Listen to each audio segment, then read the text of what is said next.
Backstage with Mothership on Solid Rock Radio begins now. Hear the best in new music, artist interviews, stories from the road, and more. You are now backstage, and here's your host, Mothership. Hey, everybody. At the end of the Fozzy Tour, the GFM crew popped by our house for dinner and a little interview. It's a little different to have us all recording in the same room, so enjoy all the giggling and the informal conversation. I have the girls from GFM here. Tell us who you are. Hello. I'm Lulu. I'm the drummer. I'm Maggie. I play bass and I do the screams and the singing. And then I'm CJ and I play guitar and do lead vocals with Maggie. Okay. Y'all just finished getting off a tour with Fozzy. Tell us about that. Yeah, so it's been our biggest tour so far. We're just super grateful for the opportunity that we got to have and play a lot of iconic venues. Like we were playing Toad's Place in Connecticut, Whiskey A Go-Go in LA, and just getting to meet like face-to-face GFM fans that we haven't seen in 4 to 5 years that have been with us since like the OGs. And so it's been crazy, like just playing bigger places, but also getting to see like main faces. Yeah, it was just a super crazy, surreal experience. And, you know, we had a tour bus for the first time. We had a lot of new fans and new people we're meeting for the first time. And, you know, we always ask if this is your first time seeing GFM live, and so many hands went up. And but then they would come and follow us and they're like, I'm part of Team GFM now. And so it was just super cool and super fun. How is it being on a tour bus? The tour bus was super amazing, and especially because there were so many shows, and this was the most we've played like in a row with shows, so we were definitely like relieved to be able to go back and just be assured that you can go to sleep and stay asleep. You don't have to wake up at like 7 a.m. to start a drive.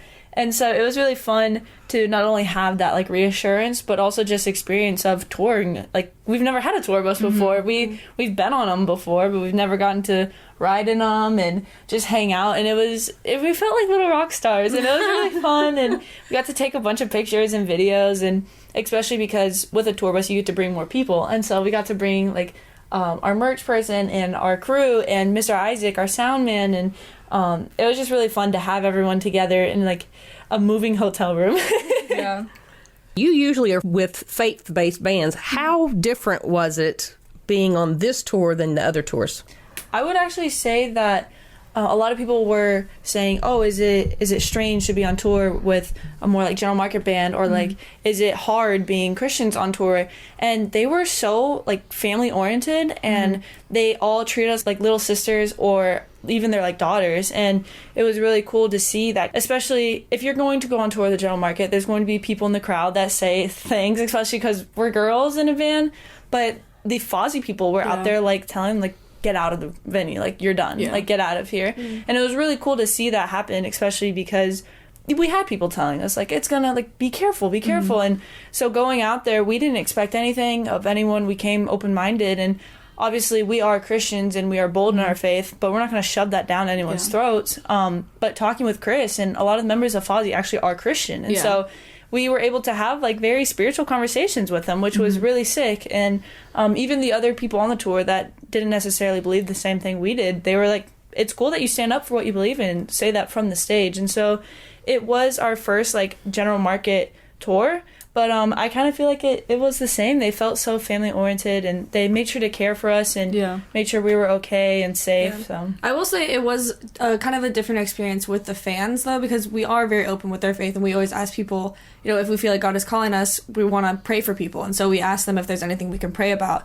And we have never had so many people be like, what are you talking about? Or like, what do you mean? Or like, they just didn't have an answer. And they're like, I don't know. Like, I've never had that before. And we're like, what do you mean? No one's ever asked to pray for you? Like, that's... And like, it was so strange, but also heartbreaking at the same time. And so we were trying to make sure we were praying for as many people as possible, because we didn't know if they ever even had that experience before. Yeah, you're just so used to people just knowing what prayer is. Yeah, and they were just like, what are you talking about? Or like, they would be like, oh, just like that you'll continue to have a good tour. We're like, no, but we want to pray for you, like not us. Like, is there anything we can pray for you about? And they were just very confused the whole time. Yeah. Any stories of particular people that stand out?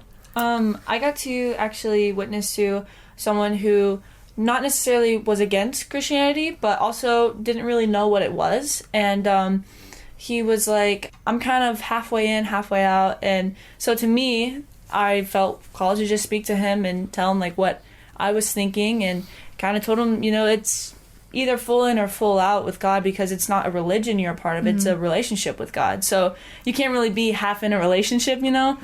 It won't be strong, and it ends up just leading astray. And so if you were half talking to your mom or dad, like it wouldn't really be a full relationship. So I was able to just kind of witness to him and share what I believed, and actually handed him a Bible, and he was very shocked that I would give him a Bible. Like, I can have a Bible? And I was like, of course, like that's why we have them, they're to give out. And it was just the shock of like, oh my word, this person cares about me. And I felt like that might have been the first time in a while that person felt cared for or thought about. So it was really cool to be able to not only like do that for him, but also know that potentially I was able to help someone maybe in their faith with God, and continue to like pray for him, and actually like wrote his name down so I could continue to pray for him, because he just had a lot of questions. And when people have questions, that's when it gets difficult, because Satan hates that, and Satan can try to lead him astray and send people to be like, oh no, you don't want to follow that, or it's just a bunch of judgmental people. And so just praying for him. And I remember going back to the bus like very happy. I was like, I'm so glad I was able to give someone a Bible, and they felt that appreciative of it. That's awesome. Anybody else have one to add? Or I know there were several women that I was able to talk to and pray with who had experienced some kind of like sexual assault or like abuse in the home and everything. And so it was just it was heartbreaking, but at the same time, it was nice to be able to be there for them. And they were telling me that, like Lou was saying, this was the first time anybody was ever like listening to them about this and like opening up. And you're going to school for that too. Yeah, I'm going to school for that as well. And so it was nice to be able to, you know, not only give them like prayer advice and spiritual advice, but also like, here's like things you can do with therapy and counseling and stuff like that. And like, it's not a weak thing to go there and get help, because, you know, if you're sick, you go to the doctor. If your brain is sick, or if your brain has experienced trauma, you go to the doctor as well. I mean, like, that's what therapy is for. That's what counseling is for. And so it was nice to be able to give them that shoulder, that chakra, and that ear to listen. They've never had it before, and they felt like the church was ignoring them, or you know, that people just didn't really understand what they were going through. And so it was nice to be able to just really be there for them. And it must have been a real eye-opener to have these opportunities that you've never had before, because you've been basically preaching to the choir, or you've been edifying, building people up. But this was a chance for you to actually present the gospel to people. Yeah, we've been able to play a lot of general market festivals and a lot of like one-off shows, but yeah, this is the first time that it was such an open pool of people that we've never been able to see. And even there was a lot of people who were Christians. Like when we were at Maggie would say stuff from stage, we would get cheers, and it was really shocking, because I'm like, oh, this is a general market tour, you know? And so that was really cool. Well, I want to ask you guys, how in the world did you get on a Fozzy tour? It's really funny because we just did an interview with Knotfest, and they asked the same thing. We were like, a lot of people think that the labels or booking managers put all these tours together, and we really were just playing the same festival the same day. And Fozzy saw us, and Chris Jericho and his team, they watched us. We had no idea, and we were playing the show, and we tried to run to the table to talk to everyone because there was like a giant monsoon coming the same day, and we were really nervous that we wouldn't be able to talk to anyone. And so we ran to the table, and it was already raining, and my mom comes up and she was like, I just need to take you for 5 minutes. And we're like, no, you don't understand, like we don't have that much time. And she's like, no, you don't understand. And so we went back to the backstage, and Chris was there and Miss Avery. And they were like, you're our new favorite band. We love you guys. I'd love to stay in contact. And we're like, this is so crazy. You're Chris Jericho. And then a couple weeks later, we get a phone call from Dan, which is Fozzy's booking agent, and which is our booking agent now because of Chris. And Chris calls Dan, and Dan told us, he was like, yeah, so Chris really wants to go on tour with you guys. Like, would you be willing to do it? And we're like, oh my word, yes, we would like to. Yeah. Are you kidding me? And so Chris really is the reason that we have our booking agent. We have a lot of opportunities. We are on the tour, and he put us on his podcast. It's just so many things that, and not just him too, like with Billy and Rich and a lot PJ, a lot of other people on the whole tour were just trying to give so much to us, and it's just really cool that we're like, oh my word, like, what did we do? Yeah, because there are other people out there going, I want to know how I can get on one of these tours. Right, yeah, we're like, we don't know. Be at the right place, right time. That's all we can tell you. Yeah, well, what Chris said too. Yeah, well, and talking to your mom, y'all's unique act, I think, caught their eye with the cheerleading outfits, and then you guys going hard like you do. So, hey, it was different. Yeah. So. Yeah, we're super grateful. And I mean, like I was saying earlier, Chris, he wrote in his book, and that was one of his biggest things that he promotes is always be that rock star. If you want to be in this industry, always put yourself out, like your best foot forward, no matter who's in the crowd. If there's one person or 100,000 people, he was like, you never know who's watching. And he was like, I saw you guys and I wanted to take you out. And we're like, oh my word. It's a good thing that's our motto. Yeah. Okay, there's your pro tip, folks. Backstage with Mothership returns after this. Outperformance Shop is a proud supporter of Solid Rock Radio. They specialize in retail and wholesale of automotive high-performance racing and off-road products. They also carry a variety of accessories from remote control cars to rock and roller multi-carts. On the web at outperformance.com.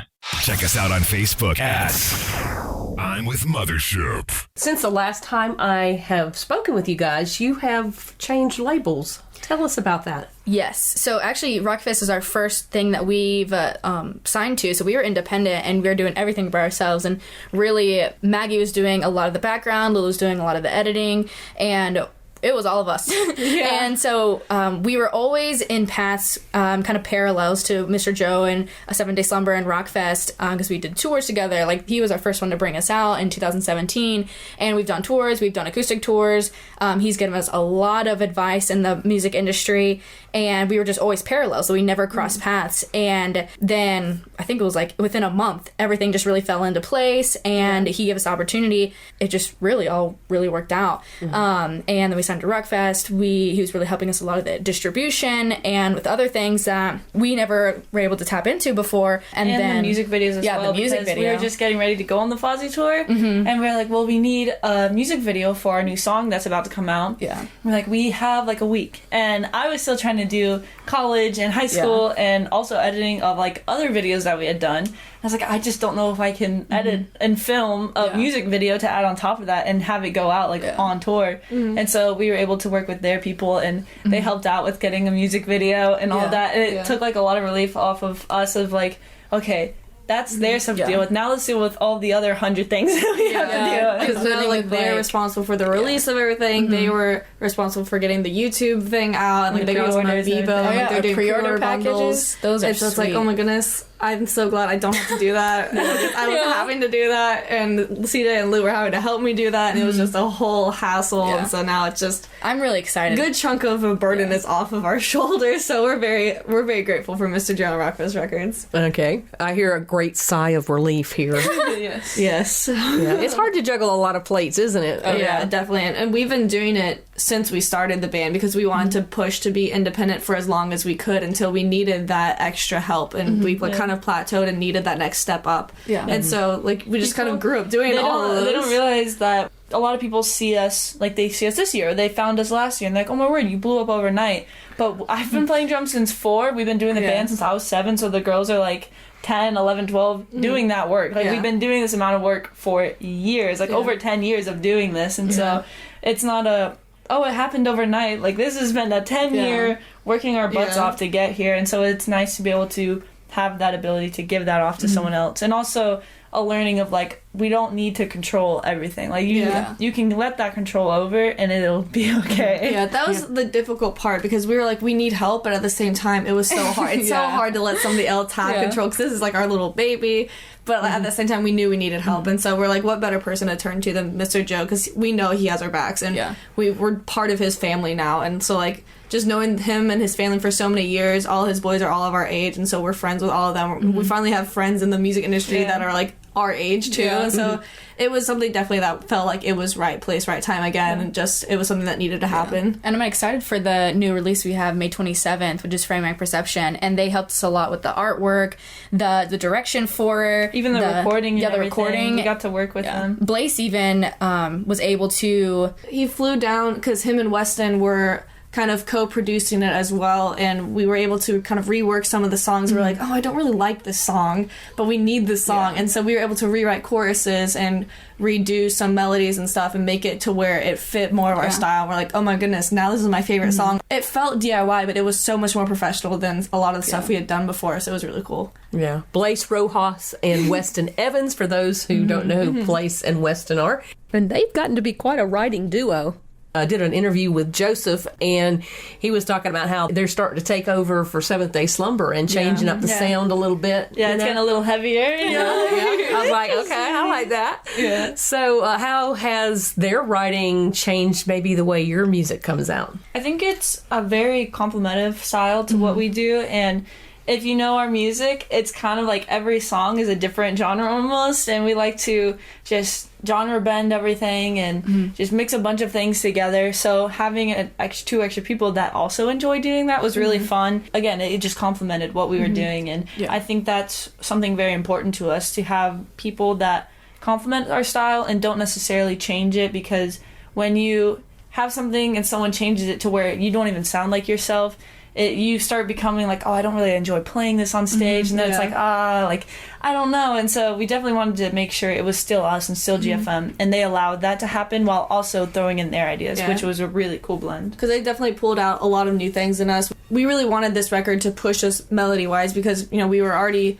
really working hard on the riffs with the guitars and stuff, and the drum patterns, and like even some scream stuff. We're like, we really feel like our melodies are lacking. We want to have these big choruses, and so they were able to help pull that out of us. And like when we were redoing like the scream tracks and stuff, and I was like, I just don't think I can hit that low. But every time they was like, you need to go lower. Try it lower. And so like they pulled stuff out of me that I didn't even know was in there, and it was like, oh my goodness, I didn't know I could do that. Yeah, so they really pushed us to our limits. Yeah, we really had a bunch of ideas with them, and Memphis Mayfire, their guitarist Kelly McGregor, was actually the one who mixed everything, and so we had all those ideas and notes written in like the recording sessions, and so when we sent it to him, he like just knew exactly what it needed, and because, you know, we are very similar to that Memphis Mayfire style, and so he already knew. He's like, I already know what you're talking about. I'll get it to you. Yeah, we have stuff in some of the breakdowns where we've always wanted it, but we've never been able to kind of voice what we want in a sense. Yeah. And so having it like, dude, can you do the beep boop boop boop, and then it's there, and you're like, oh my word, that's a GFM song. I've always wanted that to be a GFM song. It's really cool it's kind of like you were store shopping, and then you're like, okay, I want to go home and make that, and it looks exactly like how you wanted it to. And so that's the only way I can kind of like visually put it to people who don't necessarily like aren't involved in music. It's you saw something, but you had to go home and make it yourself, and it looks exactly like it. Perfect. All right. So you're talking new music. What have we got, and what can we expect? Yes, so we have 3 singles out right now, and that was another interesting thing. Mr. Joe's like, we were working with Capitol, he was like, okay, this is the schedule. We're going to release these 3, and then we're going to do music videos, and so we're like, we've never released this fast before, and we were trying to keep up, but I love the 3 that we released right now, and I'm so excited for the rest of the EP to come out on May 27th, and we have the pre-order packages, we have a bunch of new merch, and so there's just so many new things. Like, I think the last time we did a pre-order package was... the horror, I think. Yeah, which was like 2.5 years ago. So, and when we were releasing the songs, we wanted to lead with like kind of a radio single, because we hadn't had a softer song in so long. And so when Framing My Perception came out, everyone was like, wait a second, don't tell me you went soft. And we're like, no, don't worry, we wanted to give you guys we're like, we wanted to give you guys a softer feel, because with the message behind the song, it was a message of like taking a second to step back and reevaluate your situation. And we're like, we didn't feel like it would match us like screaming in your face and stuff like that, and so we wanted that message of the song to match the like kind of atmosphere of the song as well. And so then when we went to release the second song, we're like, okay, we gotta punch him in the face with something heavy. And it's like one of the hardest ones we've heard. And it's called Honest Abe, and everyone's like, oh my word, like why is it called Honest Abe? There's a line in the chorus that says a house divided cannot stand, and I was like, oh my word, we should name it Abraham Lincoln, like as a joke. And so like we're like, actually that's pretty funny, and so like we named it Honest Abe. And it's super heavy, but it has this beautiful big chorus, and we're like, oh my goodness, I love the chorus. We wrote that one with Jamie Burns, who plays with Spoken sometimes. We always have to Jamie. He's a guitar like master, and he's like had all these cool riffs, and we're like picking and choosing from which ones we want to use. And wait a minute, is there a guitar riff store somewhere? Oh my word, in Jamie's literal garage. There. Jamie's head. If you want to have a good song, write with Jamie. And then the song we released most recently is called The Enemy, and we wanted to try kind of like a new metal style with it, and it's something that we've never done. And so people are like, oh my word, is Maggie rapping? I'm like, no, I'm just kind of like yelling, like syncopated. I'm not gonna claim to be a rapper. I cannot rap, and who knows if that will be like any continuing like our projects and stuff. So like, it was just something we wanted to try because we felt like it really fit the song. And Capitol and the Capital Christian Music Group and like our like Achievement Rock Fest has gotten us on like 3 major Spotify playlists with that, and it's like already like soaring, and our Spotify this one I numbers really are think crazy. is gonna blow up because I think they were still added today. I thought 2 more that Dad showed us in our little group chat, which the last time we got on major playlist was of the horror. Yeah, it was Give Me the Sign, I believe. Yeah. So it's just like crazy, and obviously we don't do this for the numbers, we don't do this for the money, but it is a nice side effect when you see stuff going like that. You're like, oh my goodness, like people like my music. That's so crazy.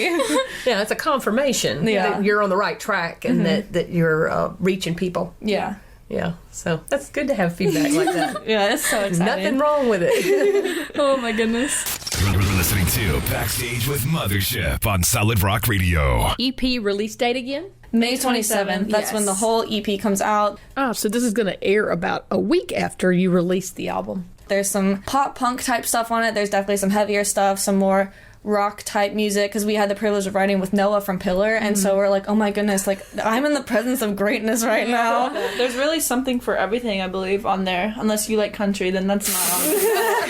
Everything else. And I'm safe. Oh my goodness.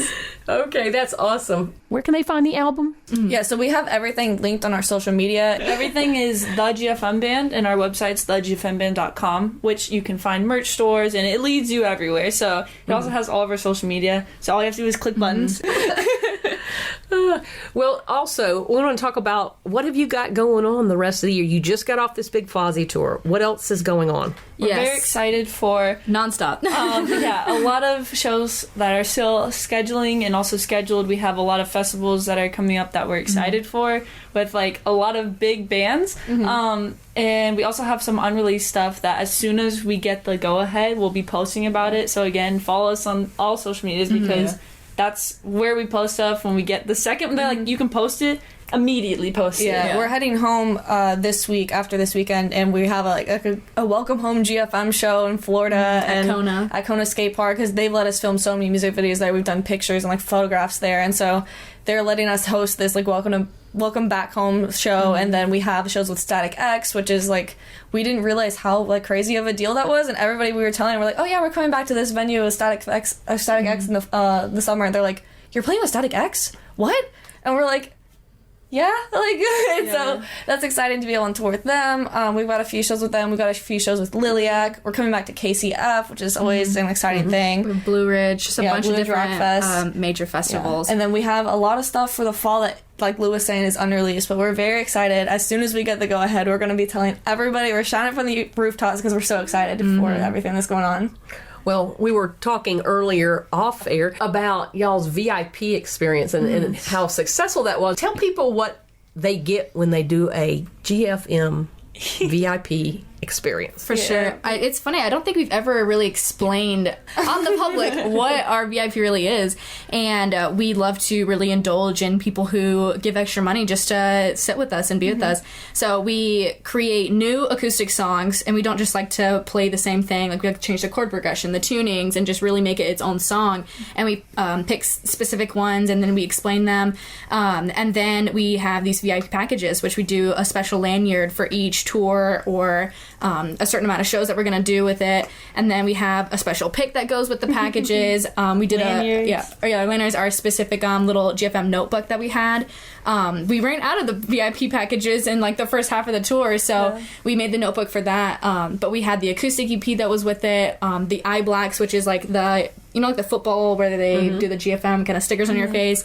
Sometimes there'll be t-shirts, sometimes there'll be like the drawstring bags. It really depends on like we'd love if to they sell out. We love to do a lot and just give a lot. We sign anything, we take pictures with like everyone, and we like to just hang out with everyone. Kind of, it's like a little party before we go in and hang out. We got to do it on the bus this time, and this is our first tour. We gave out high chews. I know, we give out high chews. Like, we give it all our candy. This is our first tour on a bus, and we were just so blown away to be able to have this place, because sometimes we were like, I don't know where to do the VIPs, so we'll do them at like a restaurant, or I think we did it at a park. You never once. know where you're gonna be in our VIP. Yeah, honestly. One of them we did it on it was the Whiskey A Go Go, and it was a rooftop of a really fancy hotel, and you could oversee all of the like LA downtown. Wow. Yeah. That was really cool. We were like, this is so fancy, but we got to do it because that's when our bus broke down, and so we didn't have it then. But because I think we only didn't have it for 2 days. But yeah, we did it in the bus and stuff. It was really cool. We try to make it this make a very special. personal, special experience for people because we do understand like VIPs are extra money and people are willing to give that to us for that experience. So we want to make it worth like the cost of it and everything. And we also understand that not everyone can like afford to spend extra money if they're already coming to a show. So we also do like to stand at our merch table and sign that's the main stuff reason and be why with we people do. and speak with people because we don't just do it for the money. So we don't feel like VIP or you don't get to meet us. So we still go to our table and everything. Yeah. Well, touring is very expensive, and you do like to eat, right? Oh, we love to eat. We're big foodies. That's our main expense. I eat my way through tour. Wait a minute, you eat more than the cost of your gasoline? Probably. Honestly, It's probably close right now. Sometimes some of the LA places get It's a little funny. pricey. Us with Mr. Isaac, he was our sound guy. And We're also all foodies. Yeah, Mr. Joe introduced us when we were 2021, that summer tour. And we were like, Mr. Isaac, you have to come on tour with us. You're going to do our sound. And he and me are literally the same person. We love everything the exact same. And we're all big foodies. He was like, okay, Especially CJ, boba. we need something sweet. After we eat, doesn't matter how much we eat. Every show, I need some sweet. So The amount of ice cream that came in and out of that bus just for Mr. Isaac and CJ was insane. Yeah, and just the amount of because I great. usually am pretty good about not eating things that are like have gluten in them or have dairy in them because It messes up my your stomach eczema. and I have eczema and it messes with my entire body. But this whole tour, I was like, I need some sweet Mr. Isaac, so I took a lactate so I could eat ice cream. And then I'm like, I don't care, my stomach's gonna hurt, but I'm eating this cake right now. Well, the audience wants to know right now, are you going to go in there and eat some of my banana pudding? I really so you're going to be taking some lactose? I'm going to. I was letting my food settle, and I was like, my stomach's gonna be bloated, but I don't care. I'm eating some of that banana pudding. Goodness. Well, it was prepared with love, so it won't hurt you It at all. won't hurt. It's prepared with love. It takes all the side It's effects healing. away. It'll make me live forever. healing. Yes. Oh, my. Anything else, guys, that we need to talk about? I think that's everything that we have right now. I mean, always go to our website. It has everything listed down below. We have to like include all of our links so you don't have to like go searching and stuff. But yeah, we have a lot of new things in the works that we can't announce or we'll get in trouble. But We're just, very excited yeah, to very excited. I'll see what I can do to get it out of them. She's gonna bribe us with more banana pudding. No, I'm like, you can't have any till you tell me. Oh my goodness. Christian Joe calls up. What are y'all doing? I just have a mouthful of banana. I didn't say anything. JK, I wouldn't do that to you, you know. Okay, so so a lot of good stuff coming up. I can't wait to hear all of it. Okay, I'm going to see how successful I am at getting your mom on the microphone. Oh my goodness. Okay, I have Cindy English here, both manager and mom. So, Cindy, tell me what this tour with Fozzy meant for you and for the girls. I think it was a really good opportunity. We learned a lot about how to tour with a major band. We are very appreciative for the opportunity that Fozzy gave us, the whole crew, from the tour manager, Avery, to every band member on the Fozzy team, really taught us how to operate as a real band touring, and we really appreciate Sam, the sound guy, how he worked with our sound guy, Isaac Marino, to the stage managers, David, how he worked with our team, and we're just very appreciative, and we feel like we have come out of it much stronger, much more educated, and we are ready to do it again, all over again. But we just thank Fozzy for the opportunity. Well, you brought Daniel Sukta on board that used to be with Convictions. What did he do for you? He was our stage manager. He basically ran our stage. He worked with the girls' packs. He got their wireless packs ready. He got their in-ears ready. He worked on their guitars and their bass, got them ready, got them restrung with the strings. He helped set up. He did all of the sound on the stage, and then he was also our photographer. So on top of all of that, he ran around and he filmed all of our sets, and then he was also our bodyguard. So if the girls had to go anywhere, he went with them so that they were protected, and he made sure they got back to the bus okay. That's awesome. Well, it sounds like it was a great tour. It was a great opportunity, and we are so appreciative for it. Okay. All right. Well, thanks for y'all popping by the house and saying hey and doing an interview. You're welcome. Anytime we're close, we'll be by. Okay. Thank you. Thank you for listening. Stay tuned for more great music, and check out my blog page on the Solid Rock Radio website for my guests' social media links. If you've missed any of my past interviews, you can find them uploaded to podcast.solidrockradio.org. Have a wonderful week, and let's be kind to one another.